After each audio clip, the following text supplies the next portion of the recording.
to another edition of What I Eat in a Week for dinner. As always, one of my favorite videos to watch, so here I am back at it again. Realistic look into whatever I'm craving, whatever I feel like having is usually how it goes. Might not be like the healthiest, or maybe it will be.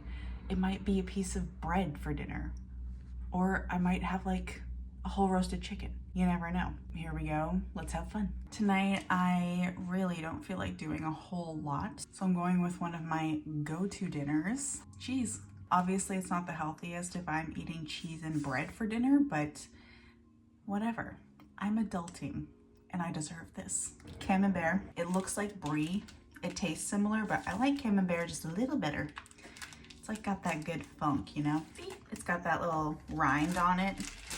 You can eat this. I don't, but you can. My oven is preheating to 375 Fahrenheit. Getting my cheese ready. I'm just taking the bottom of that container, putting it in the top, and I'm just gonna place it in there. I chopped the top off of the cheese. All of its little creamy interior is exposed. Then I'm gonna take some rosemary, strip it of its little needles. I also have some garlic that I just took out of the freezer, so it's probably a little too cold still. Well, kind of. But I want to chop these up together. I'll probably use some other herbs for this too. Thyme, sage, make it a little more Christmassy. Got my little sheet pan here. Line it with some foil because you never know. Cheese. Then I'm just going to spread all of this and kind of like just shove it in there. Oven's ready. Lightest little touch of olive oil, some pepper, and you already know, some nice flaky sea salts. Cheese is ready. A ton of these ciabatta rolls today, so I'm gonna put them to use. Do I want to slice them like this or in half? I'll do an, oh, they're already, oh yes. Oh wait, no. That's a trick. They only open it that much. I'm just gonna cut little matchsticks out of them. Ideal for dipping.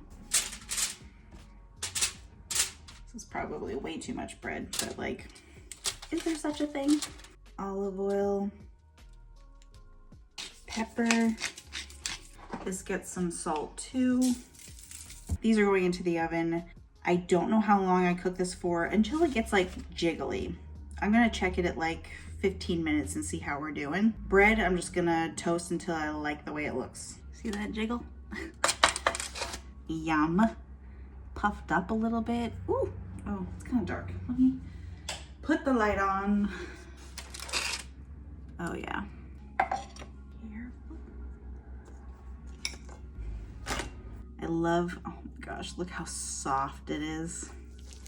I like to just mix it up.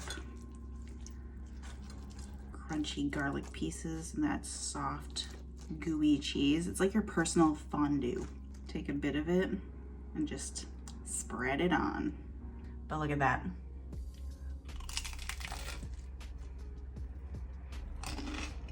Girl dinner. Sometimes I put walnuts in this. I feel like I can see it with maybe a little bit of honey and cranberries and some rosemary. Here's dinner. I'll see you tomorrow. I'm finally home.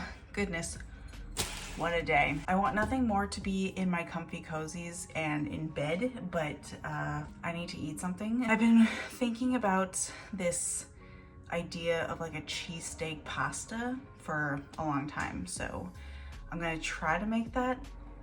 I'm realizing now that I don't have any milk. I don't know how I'm gonna make a sauce, or if I'll make one, I don't even know. We're just gonna go with it and see how this works for us. Boiling salted water back here for my pasta. I'm gonna be using a short pasta. I have no idea what these are. I originally thought gemelli, but I don't think that's right. Whatever you wanna use, go for it. Rigatoni would be very good. I have a little bit of olive oil coming to temperature. This is about a medium heat. Just have some really thin cut steak, just salt and peppered. This is going into the oil and just give it a quick fry.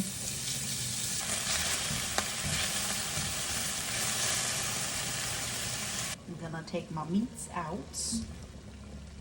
And on my steak and cheese, I only like onions. I am not a peppers girly, so in my steak and cheese pasta, onions. A little more olive oil, toss these in, cook them up. Now for my dilemma. I don't have any milk, which is probably ideal for a sauce for this pasta, but we're gonna work with it. So I'm gonna make a little bit of a roux in here. So equal parts butter and some all-purpose flour. Toss this around to cook that flour just for a minute or so. And I'm gonna slowly add some beef broth and thicken it while I do that. This will also start to deglaze the pan. I really wanted to go for like a creamier look than this, but maybe once I add the cheese, it might help. And also in here is a little bit of Worcestershire sauce. Look how thick and glossy that is. I'm gonna add my steak back in. In goes my drained pasta. I finished cooking that pasta in here. Wow, actually, you know what? This is really good looking. But of course, I made too much. And then this is where we don't know what's gonna happen. I've definitely never made this before. I'm gonna add some provolone in here because cheesesteak, obviously. Are you a whiz or a provolone kind of person with your cheesesteaks? We'll start with that and see where it gets us. Mix it in. Provolone's a really good melting cheese too. Oh, I bet this would be really good baked if you topped this with cheese. Oh my gosh.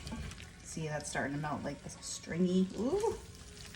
This came together actually much quicker than I was thinking it was gonna be. So I'm right on track to getting in my comfy cozies and parking myself on that couch. Oh, look at the cheese in that. Can you see the cheese pull through that? Oh my goodness. Ain't nothing too green in this. It is a complete mess, but like delicious looking.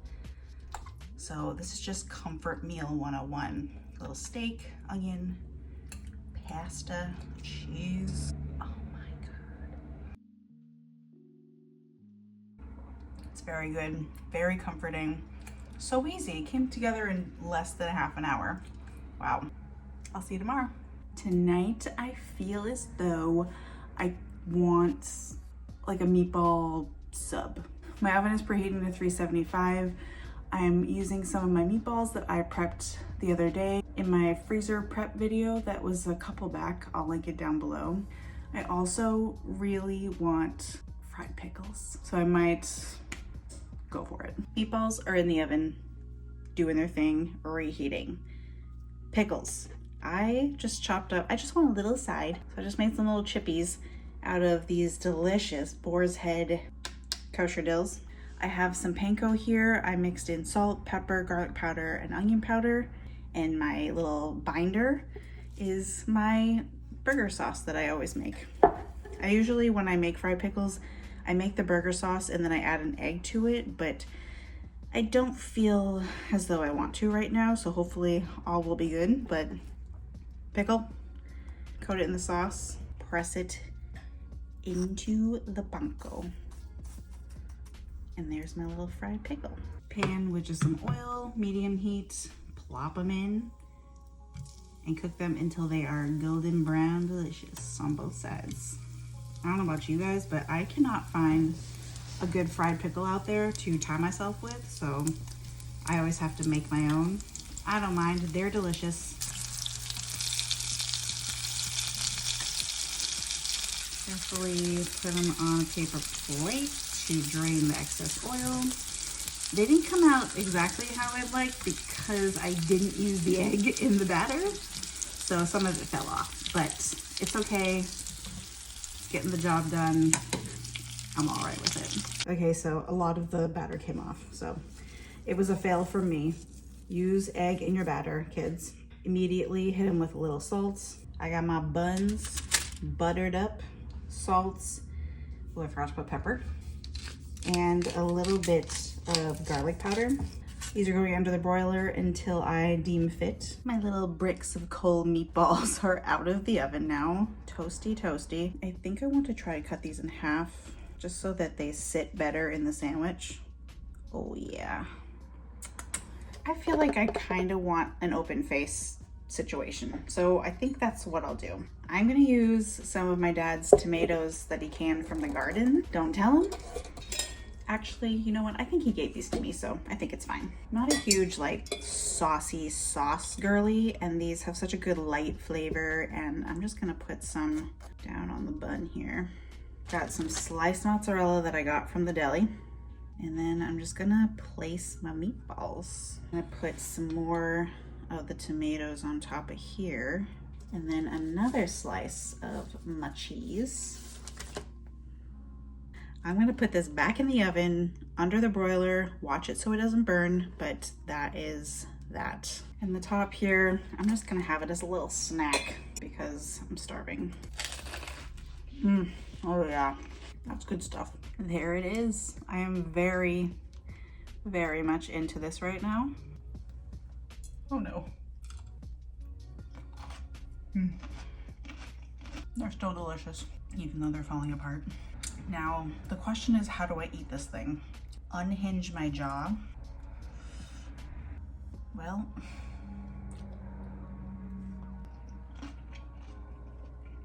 okay, that's very good.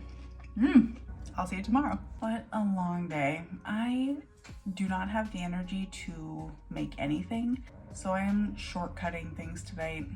No shame. I have my trusty little French onion soups from Costco. I'm so excited. The oven is preheating to 400 degrees Fahrenheit. If I could open this. I have my little cocotte. Just sprayed it with a little bit of nonstick spray, just in case. The smell of this thing is so good. A little frozen block of soup.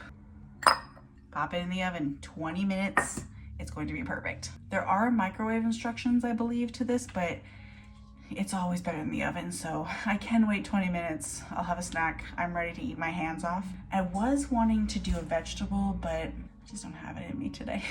So, soup it is. It just hit 20 minutes, and I don't know what I was thinking. I'm pretty sure it's 40 minutes because it's definitely not done. And I threw out the box, so now I have to wait a little longer, but silly me. Now it's done. You can see the bubbling. The soup is so good, and it is the perfect little serving size. Dinner is done. There is my little soupy. It smells so good. I'm so excited to eat this. And I love this soup because it comes with all the cheese and it comes with the bread in it too. It is the whole package. It's been super chilly lately too, so this is perfection. Comfort food for sure. We have made it through the week. Dinner is on. I'm excited. I want to have like comforty food. So of course my go-to is roasting some chicken, but I wanted to have some good sides as well. So I am currently roasting some Brussels sprouts. Got some big Papa Brussies. Cut the little end off, cut them in half, face down on a sheet pan with some olive oil, salt, pepper, garlic powder, onion powder, and lemon pepper. Those are roasting. I'm gonna get them nice and crunchy. Oh, I love like a burnt Brussels sprout. And I am currently boiling some potatoes because I wanna make some smashed crispy potatoes. And for those, I just boil them until they are fork tender, put them on a baking sheet with some olive oil, smush them flat, put some more olive oil on top, salt, pepper, garlic powder, onion powder, the holy grail of spices to me. Throw those in the oven. My oven is heated at 450, so I just have to wash them individually because they have different cooking times. But now, chicken. My other oven is preheating to 375. Sheet tray, lined with foil. What is this called?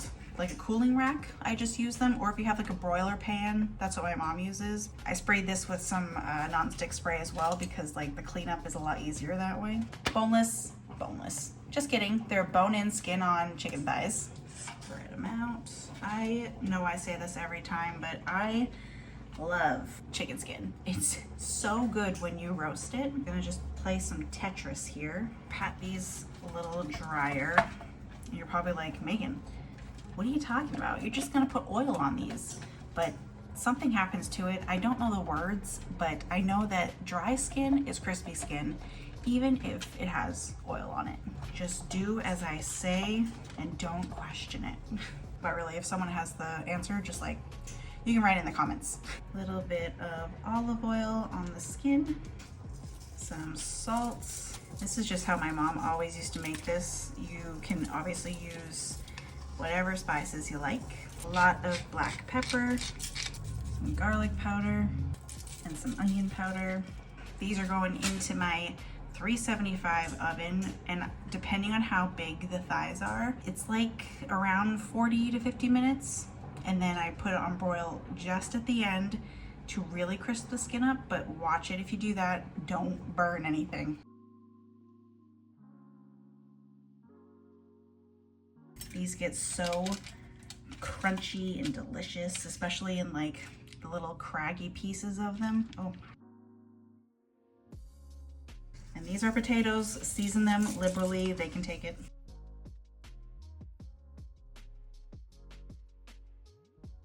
Into the oven until they are crispy and delicious, just how you want them. My Brussels sprouts are done early. I guess that's what a really hot oven does for you. Look how crunchy. They look disgusting, I'm sure. They look much better in person, but they still look quite toasty, but I love them like this. Just took these out. Look how high this one got. This lighting is very annoying to me right now, so we're just gonna have to make do, but it looks so good. I realize there's a lot of brown on this plate, but it's really good, I promise. Got my chicken. These are my crispy potatoes and my crispy Brussels sprouts. Look at that one. Oh my goodness. Let's have a moment with these sides. Oh, this potato looks like it's gonna be so crispy. And my favorite Brussels sprout. Let's see how good this is. Crunchy. Oh, and they're so like jammy inside. This is like a crunchy dinner.